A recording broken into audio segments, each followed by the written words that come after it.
단계가 있습니다. 그 중에서 오늘 제가 가르치는 사역에 대해서 어떻게 할 것인가를 얘기하겠습니다. 왜 가르쳐야 됩니까? 이 어리석은 영혼들을 깨워야 됩니다. 길을 모르고 참 목자가 누구신지 모르는 영혼들을 깨워야 됩니다. 그리고 그들을 일꾼으로 세워야 됩니다. 여러분, 복음을 제대로 받으면 복음 받자마자 일꾼이 됩니다. 오랜 세월 지난 사람은 자기가 가지고 있는 신앙을 틀을 오랫동안 생명을 낳지 않고도 오랫동안 외적으로 행위적으로 몸으로 실행해온 그 신앙생활에 익숙해서 참 일꾼 되기가 힘듭니다.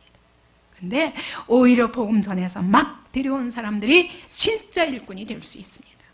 여기에 목표를 두기 때문에 제가 교육 시스템을 세우는 것입니다. 이제 열심히 추수에다가 일꾼을 세울 것입니다.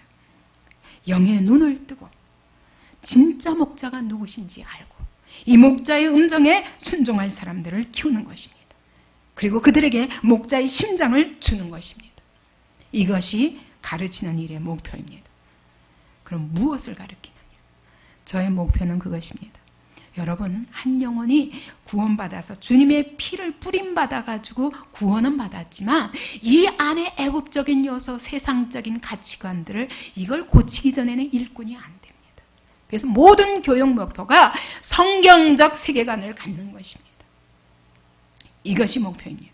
그래서 하나님의 나라가 이 땅에 이미 실현되었으며 그 하나님의 나라를 통해서 하나님이 어떻게 놀라운 일을 하고 계신가, 역사를 시작부터 태초부터 계시록까지의 역사를 꿰뚫어 보면서 하나님이 오늘 이 시대 가운데서 어떻게 일하시는가, 오늘 이 땅에 일어나는 벌어지는 이 모든 사건들은 하나님의 눈으로 볼 때 과연 어떤 성격을 띠는가. 여러분, 저는요 설교할 적에 여기다 초점을 두는 것입니다. 여러분, 제가 혹시 시사적인 이야기를 하더라도 시사의 목표가 있는 것이 아닙니다. 성경적으로 그 시사를 어떻게 바라봐야 되는가, 그 시각을 위해서 설교하고 있는 것입니다.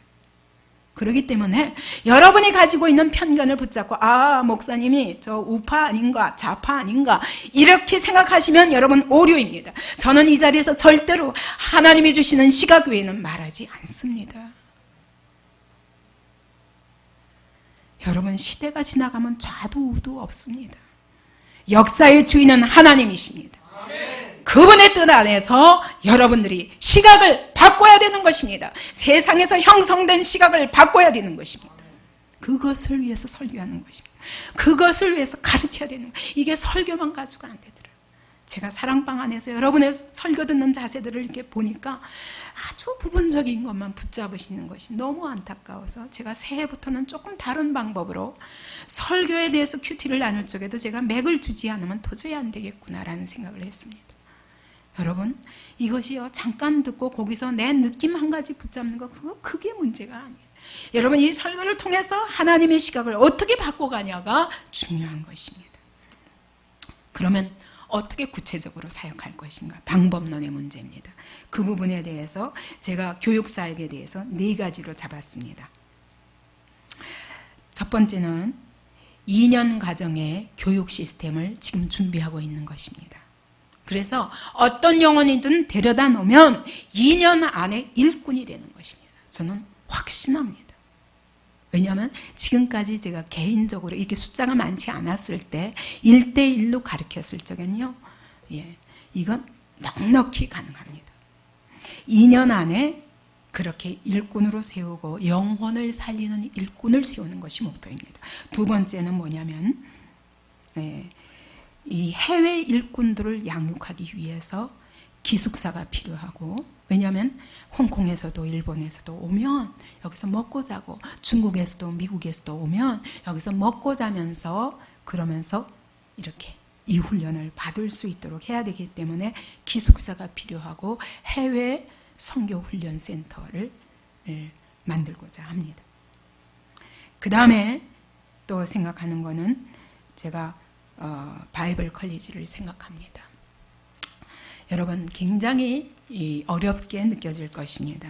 네, 지난 우리 하나님께서 우리 안디옥교회를 인도하시는 거 보면 청년들을 적어도 1년만 휴학하고 교회 안에 들어오면 교회 안에 별 프로그램도 없었어요. 그러나 교회 안에 들어와서 산다는 것 자체로 인해서 많은 변화를 보았습니다. 저는 그것이 목표가 아니다. 제 손이 안 닿아서 그렇지.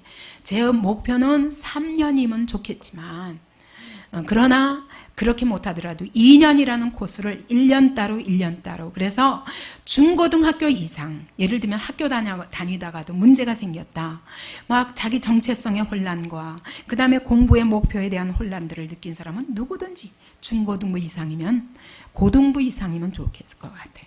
그래서 누구든지 1년씩 아니면 2년씩 딱 와서 제대로 된 코스를 통해서 완전히 세계관을 바꾸는 것입니다. 그리고 두 번째로는 자기 은사를 발견해서 앞으로 무엇을 사명으로 붙잡고 공부할 것인가, 이것을 붙잡는 코스를 2년 코스를 만들고자 합니다. 이것이 바이블 칼리지입니다. 왜 이게 필요하냐? 여러분, 제가 요즘 이거 통계입니다. 58%에서 90%의 청소년들이 고등학교 졸업한 후에 교회를 떠나고 다시 돌아오지 않는 상황이랍니다. 그래서 이머징 교회라는 게 생겼습니다. 이건 미국에서는 벌써 1990년부터 생긴 거예요. 지금 미국은 우리보다 20년 앞서 겪고 있는 거예요. 우리도 곧 그날이 온다는 거 제가 압니다.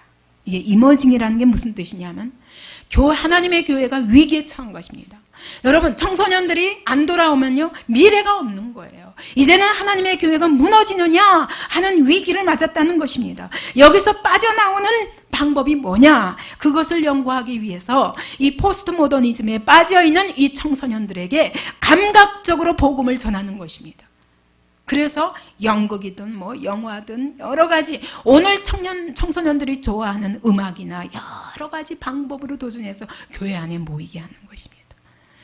그러나 여러분, 저는 그것은 방법이 아니라고 생각해요. 그것이 방법의 일환은 되지만 그것 자체가 이 청소년들을 절대로 교회 안에 있게 하고 새로운 비전을 붙잡고 하나님의 백성으로 살아가게 할 수는 없다고 생각합니다. 왜냐하면 이 중에서 32% 이상이 이미 교회에서 양육을 받고 믿음의 양육을 받다가 교회를 떠난 32%가 이유에 대해서, 그 이유가 뭐냐? 지적인 회의 때문이라는 겁니다. 내가 믿기에는 너무 성경이 거리가 멀다. 과학적 증거가 없지 않느냐. 우리가 가지고 있는 답에 대해서 알 수 없는 그런 질문들이 너무 많기 때문에 여기서도 해답을 얻을 수 없다. 이것이 결론이라는 거예요.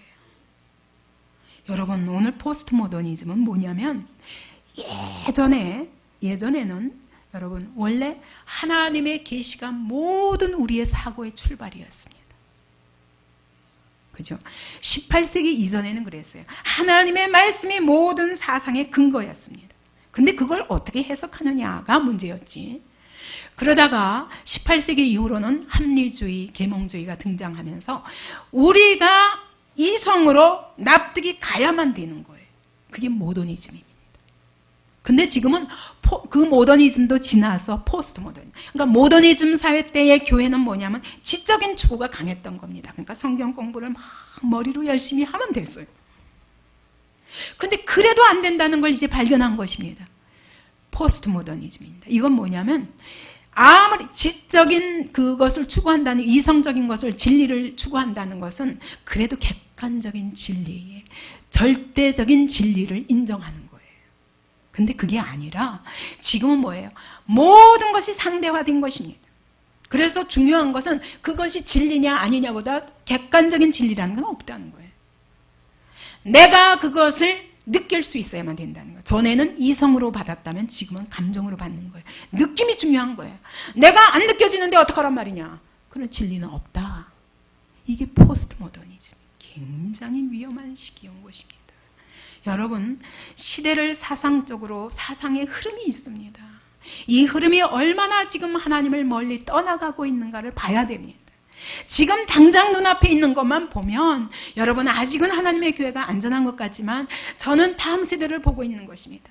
우리 다음 세대 때 내가 이 땅을 떠난 다음에 우리의 청년들이 과연 이 믿음을 지킬 수 있을까? 여기를 바라보고 제가 사역을 준비하는 것입니다.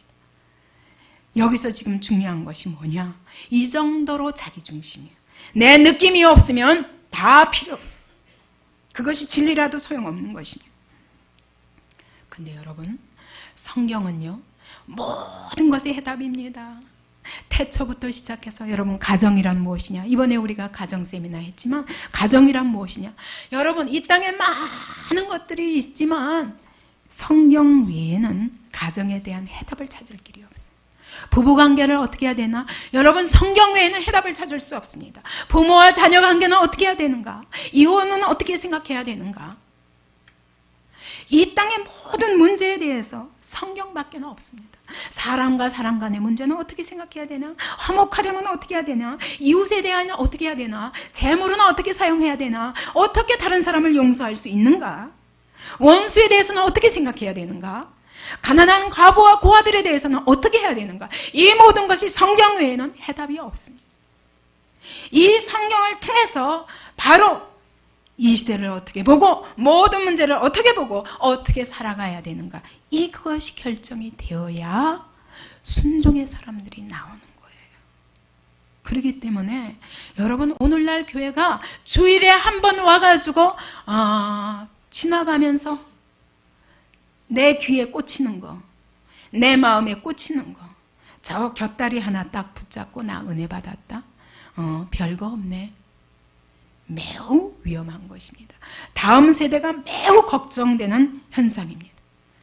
오늘 우리는 청소년들의 행동을 보고 염려합니다. 그러나 그 행동 뒤에 뭐가 있냐? 그들의 삶의 기반에 뭐가 있습니다. 그게 뭐냐? 신념, 자기 신념들이 있는 거예요. 내가 이런 행동을 할 수밖에 없는 데는 신념이 먼저 있습니다. 그 신념에 따라서 가치를 결정하는 것입니다. 그리고 그 가치에 따라서 행동하는 거예요. 그렇기 때문에 여러분, 신앙에 이 하나님의 말씀에 대한 견고한 성경적 세계관이 바탕이 깔리지 않고는 가치의 변화가 있을 수 없고, 가치의 변화가 없으면 행동의 변화와 삶의 변화와 인격의 변화가 절대로 있을 수 없는 것입니다. 오늘날 가정 안에서 여러분, 자녀들을 가지고 정말 말씀으로 양육합니까? 책임 있게? 그러지 못합니다. 자녀들이 무서워서 절절맵니다. 부모들이. 어디서 그럼 가르치겠습니까? 교회도 안 가르치면 어떻게 이 어린 자녀들을 진정한 믿음의 사람들로 키워가겠습니까? 어떻게 하나님의 나라의 맥을 이어가겠습니까? 저는 바이블 컬리지가 절대적으로 필요하다고 확신합니다. 고등학교 못 나와도 좋습니다. 대학 못 나와도 좋습니다. 그러나 이 바이블 컬리지를 통해서 성경적 세계관을 가지는 것이 우리의 자녀들이 참으로 하나님께 복받고 시대를 이기며 사는 길이라고 확신합니다. 저는 이것이 언제 이루어질 것이다 라고는 말할 수 없습니다. 왜냐하면 저는 기초 쌓는 일이 저의 일입니다. 제가 이렇게 비전을 얘기하는 것은 우리 앞으로 우리의 성도들이, 특히 청년들이 이 비전을 나의 비전으로 잡고 나는 어떤 부분에서 봉사할 것인가를 위해서 준비하기를 바랍니다. 그래야 하나님의 나라는 하루 이틀에 세워지는 것이 아닙니다. 그리고 머리로만 된다고 되는 게 아니에요. 제가 1년 동안 여기 우리 청소년들이 와서, 우리 대학생들이 와서 해도 봉사 안 하고 큐티할 때만 잠깐 와서 얼굴 내밀다 가고, 이런 사람들은 절대로 성장이 없습니다. 근데 그냥 시간 자체를 하나님 앞에 드리고 온 사람에게 변화가 있는 거예요. 난 그러는 동안에 영어 조금 더 하고, 또 그러는 동안에 뭐 공부 더 하겠다. 절대로 여러분, 마음의 문제지 이 머리의 문제가 아니기 때문입니다. 그래서 봉사의 삶이 필요합니다. 그래서 어떤 것에 어떻게 봉사하면서 지낼 것인가도 앞으로 계속적으로 연구해서 바이블 컬리지를 통해서 성경적 세계관과 봉사의 삶, 그 두 가지를 훈련할 것입니다. 네 번째로는 문화센터를 세울 것입니다. 문화센터는 바로 우리의 모든 재능들이 이 은사로, 하나님이 주신 은사가 있습니다. 각 사람의 은사를 어떻게 하면 아름답게 개발할까? 그것이 첫 번째 목표입니다. 그리고 두 번째로는 그것이 전도의 장이 될 것입니다. 저는 이것을 하루 이틀 동안에 생각한 것이 아닙니다. 그냥 목사가 되었고 성전부지가 생기면 이렇게 하리라가 아닙니다. 이 가슴을 먼저 받았기 때문에 이렇게 땅을 놓고 기도하는 것입니다. 그래서 제가 벌써 지난 3년 전에 미국에서 가장 150명의 성도를 가지고 미국에 가장 영향력 있게 사역하고 있는 세이비어 교회를 제가 이미 3년 전에 미국에 가서 다녀왔었습니다. 잠깐 영상을 보겠습니다. 거기서 어떻게 가능한가를 저는 이미 확인했습니다. 이거 세이비어 교회에 가보니까 이와 같이 책도 있고 여기 크지도 않았어요. 컴퓨터도 있고 그래서 누구든지 가정에 혹시 컴퓨터가 없어도 여기 와서 훈련 받을 수 있고 여러 가지 여기서 상담도 이루어집니다. 그래서 청소년들이 와서 가정적인 여기 이 교회는 흑인 지역이라서 굉장히 부부가 다 일 나가고 아이들은 갈 데 없는 그런 아이들이 있는 지역입니다.